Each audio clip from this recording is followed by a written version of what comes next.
Hi സുഹൃത്തുക്കളെ, പുതിയൊരു വീഡിയോയിലേക്ക് എല്ലാവർക്കും സ്വാഗതം. നമുക്കിന്ന് കാട്ടിമൂൺ മാങ്ങയെക്കുറിച്ചും മാവിനെക്കുറിച്ചും ഒന്ന് പരിചയപ്പെടാം.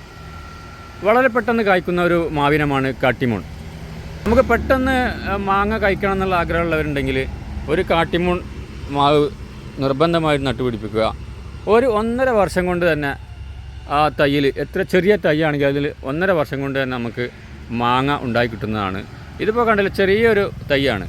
ഒരു 18 സൈസ് ഗ്രോ ബാഗിലാണ് ഇപ്പോൾ ഈ ഒരു തൈ ഉള്ളത്. അപ്പോൾ ഇതിപ്പം 2 മാങ്ങ ഇതിൽ പിടിച്ചിട്ടുള്ളൂ. കാരണം ഇപ്പോൾ നല്ല കാലവർഷമാണ്. ജൂൺ 19 ഇന്നത്തെ ഡേറ്റ്. അപ്പം ഈ ഒരു സീസണിൽ ഇപ്പോൾ 2 മാങ്ങ ഇതിൽ പിടിച്ചെന്ന് പറഞ്ഞാൽ തന്നെ നമുക്ക് അതിലിപ്പം അതിശയമൊന്നുമില്ല കൂടുതൽ പിടിക്കാത്തത്. കാരണം ഇപ്പോഴത്തെ സീസൺ അതാണ്, കൂടുതൽ മഴ ലഭിക്കുന്ന ഒരു സമയമാണ്, നല്ല കാലവർഷമാണ്. അപ്പോൾ ഇത് കുറേയൊക്കെ പൂത്തിരുന്നു, അതൊക്കെ പിന്നെ മഴയത്ത് നമുക്ക് പോയതാണ്.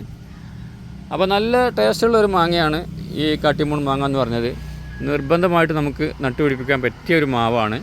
അപ്പോൾ ഇത് ചട്ടിയിലും വെക്കാം കേട്ടോ, നമുക്ക് ഡ്രമ്മിലൊക്കെ സെറ്റ് ചെയ്യാൻ പറ്റിയതാണ്.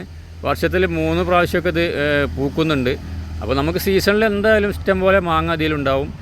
ഇപ്പം അൺസീസണിൽ ഇപ്പോൾ എന്ന് പറഞ്ഞിട്ടുണ്ടെങ്കിൽ ജൂൺ മാസമാണ്, ഈ സമയത്തും ഇതിൽ പൂത്തിട്ട് നമുക്ക് മാങ്ങ കിട്ടിയിട്ടുണ്ട്, 2 മാങ്ങയെങ്കിലും. അപ്പോൾ ചെറിയൊരു തൈയാണ്. അപ്പോൾ വലിയ തൈയൊക്കെ ആകുമ്പോൾ നമുക്ക് അത്യാവശ്യം മാങ്ങയൊക്കെ മഴക്കാലത്തും ഇതിന് കിട്ടാൻ സാധ്യതയുണ്ട്.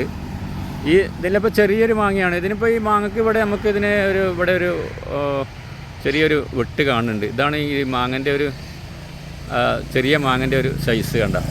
അപ്പോൾ ഇവിടെ ഇതിന് ചെറിയൊരു മാർക്ക്, ഇങ്ങനെ ഒരു വളവ് കാണുന്നുണ്ട്. അതിപ്പോൾ നമുക്ക് കാട്ടിമൂൺ എന്ന മാങ്ങ തിരിച്ചറിയാൻ പറ്റുന്ന ഒരു അടയാളമാണ്. ഇത് കണ്ടോ, നേരെ ഓപ്പോസിറ്റായിട്ട് ഇതിനൊരു വളവുണ്ട്. അപ്പം നല്ല ടേസ്റ്റി ആയിട്ടുള്ള മാങ്ങയാണ്. നമുക്ക് ആർക്കും വെച്ച് പിടിപ്പിക്കാൻ പറ്റിയ ഒരു മാവിനം തന്നെയാണ് കാട്ടിമൂൺ മാങ്ങ. അപ്പോൾ വീഡിയോ ഇഷ്ടപ്പെട്ടാൽ ലൈക്ക് ചെയ്യാനും സബ്സ്ക്രൈബ് ചെയ്യാനും മറക്കരുത്. നമുക്ക് പുതിയൊരു വീഡിയോയിൽ വീണ്ടും കാണാം. അതുവരേക്കും ബായ്.